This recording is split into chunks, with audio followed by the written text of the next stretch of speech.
I want to make a really quick video on depression, anxiety, and stress.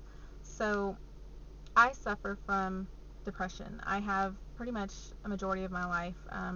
I've gone through up and downs, and I've gone through a lot of different things that most people would be able to relate to. Depression's really tricky. I've had it for different reasons, and I've had different outcomes from it. I've had different symptoms from it depending on what stage I was in my life. I've reacted different to it just depending on where I'm at in my life, and so I want to kind of talk about some of that, really quick. If you're young and you're a teenager, depression can seem completely uncontrollable mainly because your hormones are horrible when you're a teenager. Before my teenage years, I dealt with depression just because when you have a family member, your parents, or someone else, they're struggling through their own thing, that can inflict your children, and they're going through it with you. When your household and things are unhappy, it can really carry out. Now, before I talk about my childhood, I do want to say I had very loving parents. I'm very blessed for that, and I'm very thankful for that. So my childhood by no means is as extreme or as sad as some people may have. But I did deal with growing up in poverty. I was very poor. I know what it's like to go to the poorest school and not even know it. I went to like the poorest school and had no clue because I was that poor. When you're poor and you don't know, it kind of, it's strange. I never realized even how bad it was until I got a little bit older. My parents, though, they're just amazing. Unfortunately, they have struggled their entire lives too, and so depression, though, I've experienced on a lot of different levels.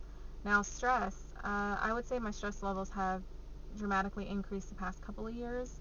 My stress level pretty much skyrocketed probably right after I started the nursing program. I'm a nurse, and I've been a nurse for about 8 years, and I remember about midway through my nursing program, I was like, oh my god, I gained all this weight. It was so hard. It was really stressful. I didn't want to do it. 8 years later, I'm still a nurse. So my stress level is always really, really high. Always. Even the best times of my life, for whatever reason, usually something's going on with work or whatever I'm doing, and it's very, very stressful.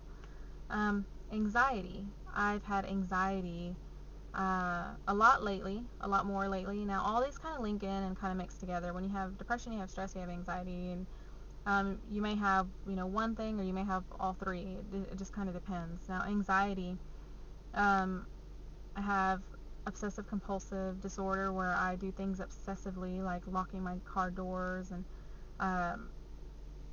double checking my house like 50 million times. I do things like ridiculously, and I question myself on a constant basis, and I'm always, so I'm so obsessive with these random things. And it's not like that cute obsession where people are like, oh, I like to do this like 5 times, or there's nothing cute about it. It's the most annoying habits that I've ever had. Now, I don't count or what you see on TV a lot or anything like that, but I will lock my car like 10 times before I am sure it's locked.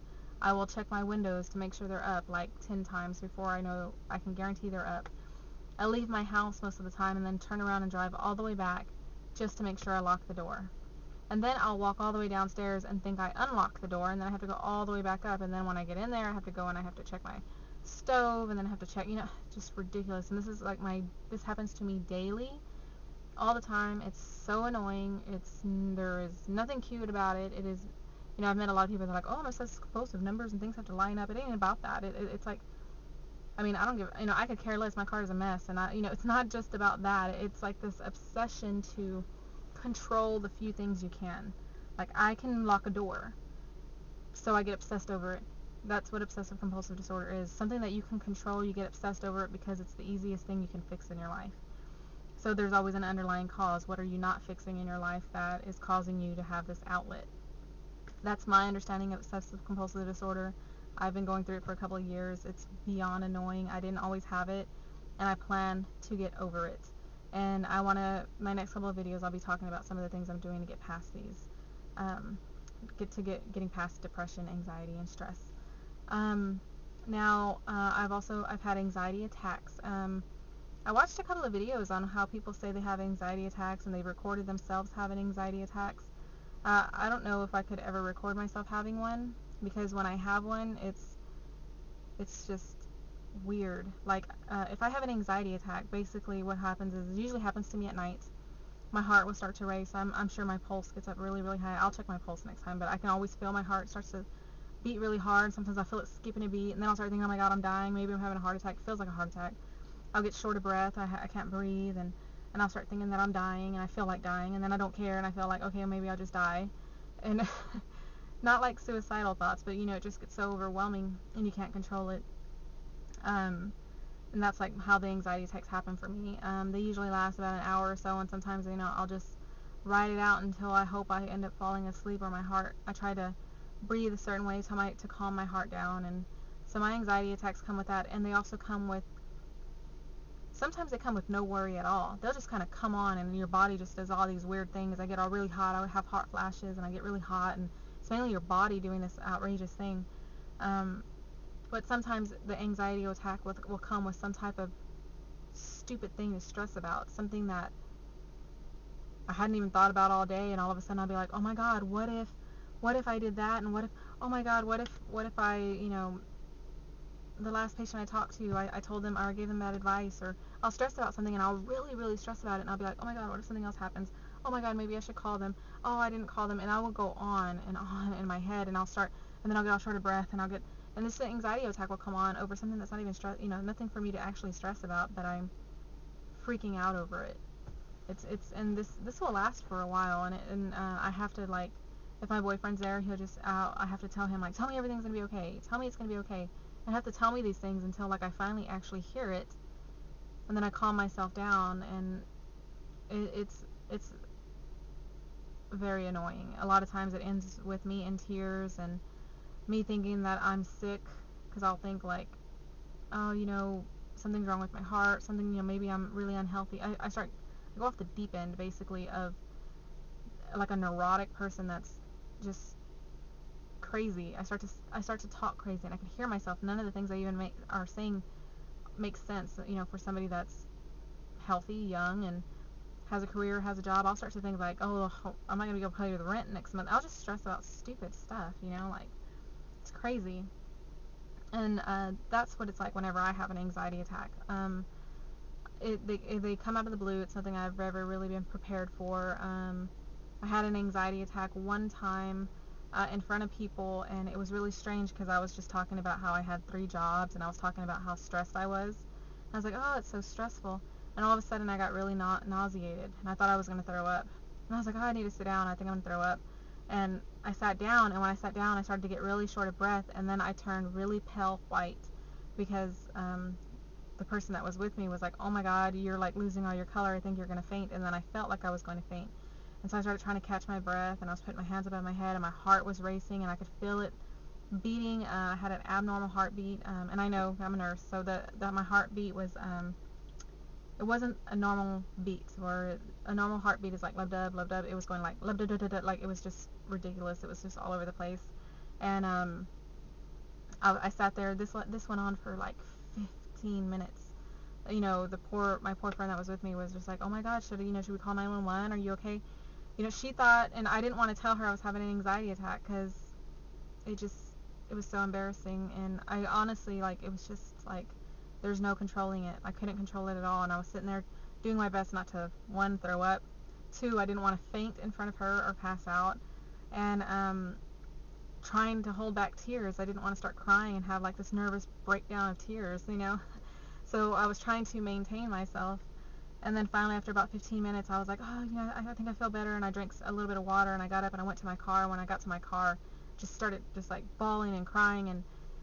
And then that went on for like 5 minutes. And then all of a sudden, I was fine. No heart problem. I caught my breath. It was just so weird. And that's how my anxiety attacks have been. Like I said, I've seen some videos of what people say when they're having anxiety attacks, and they're just like more like mopey and stuff. And I don't know if it's just all different for everybody. I mean, I've had different symptoms, but for me, they're pretty intense and pretty obvious, and they're uncontrollable, and it's very similar to like having a heart attack. My chest will start hurting. I've even had where I'm like, oh, I feel like my arms are going numb. It's really, your body just starts to react in a really strange way. I don't have these constantly. I've had them several times though over the past couple of years. So I'm taking a lot of steps to get better. This past year, I've been really depressed. I had gained a lot of weight. I'm currently in the process of trying to lose 25 pounds. I'm trying to get healthy. I'm also finally taking a big dramatic step to change my career. I have been a nurse, like I said, for 8 years, and it's caused a lot of stress and anxiety for me. I'm not somebody who was really built for it, and I'm finally going to take the steps to change that. So my next couple of videos would just be to kind of reach out to people, because I know there's a lot of people in my situation. Also, I live in a city. I moved here about 5 years ago, and I have like no friends. I know people, but I don't have like friends. I come from a small town where I had like best friends and people I could call up every day and hang out with every day, and now I have like none. So I know there are a lot of people out there like me. I know there's a lot of people going through this, and I don't feel sorry for myself. I'm actually a pretty tough person all the way around, and yet I'm dealing with this belittling, frustrating, and just overall just sad situation of, this illness that a lot of people don't understand, and a lot of people struggle with, and I want to help. So at the end of this video, or right now, I'll go ahead and post a link for Suicidal Hotline. One, if you're suicidal, you definitely need to seek help. If for any reason you have suicidal thoughts, even if, oh, I had it yesterday but I don't have it today, but if you're having suicidal thoughts, you need to talk to somebody, because those thoughts are overwhelming and you really need help. Because you can absolutely at any point not have control over that. So I'm going to go ahead and post a link for a Suicidal Hotline. Also, if you're going through any of the things that I'm going through, post your comments below. Let me know kind of like what you're going through, how you feel. I'm doing this to help myself get better. I'm also doing this to kind of track my progress and explain all the steps that I'm taking to get better. I do recommend, if you have, health insurance, if you have things like that, seek treatment through a doctor. Get yourself a counselor. Talking to somebody about what you're going through, for one, takes that weight off your shoulders. Yes, I do want to say that I'm struggling with all of these things. I do have underlying problems. There are dramatic things that happened to me over the past, I would say, year and a half, that I'm having a lot of trouble coping with, which slowly over time led to the depression and stress, and I have all these conflicting things going on in my life. So I'm not just randomly depressed, but it can happen to people that way too. Their life can be perfect. They can have their kids, their husband, good job, good things, and all of a sudden they're just not happy. And I know what that feels like too. So I'm just reaching out to other people. I know how you feel. I know it's an uncontrollable feeling. I know a lot of people around you don't understand. So yeah, I'm just one, seeking support from others, and two, hoping I can help others. So like I said, I'll post a link for the suicide hotline. Now, this is a suicide prevention hotline. This is something that I came across, and it's really helpful. And I think I don't want people to think I'm suicidal, or anything like that. I'm just posting these videos to let you all know that I'm taking these steps to help myself. But if for any reason you're at that point, or you're in a situation where that's a concern, I want to have this link here and available for you. Also, seek help of a doctor, talk to your family and friends.